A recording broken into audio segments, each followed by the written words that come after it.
Hindi na yan ah. Tostado, 20. Dito, masarap yung tostado dito na ano na pang-almusal. Yan.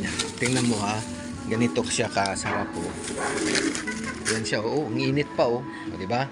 Yan ang pandesal diyan. Yan mainit pa oh, be.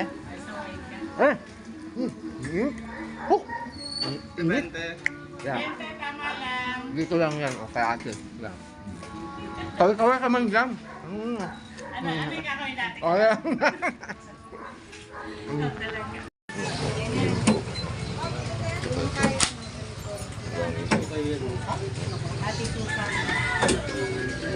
Ayan.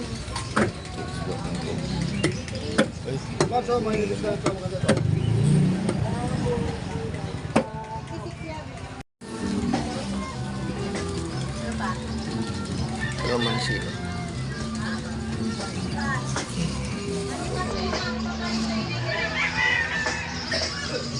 Dem, ito ba lighter?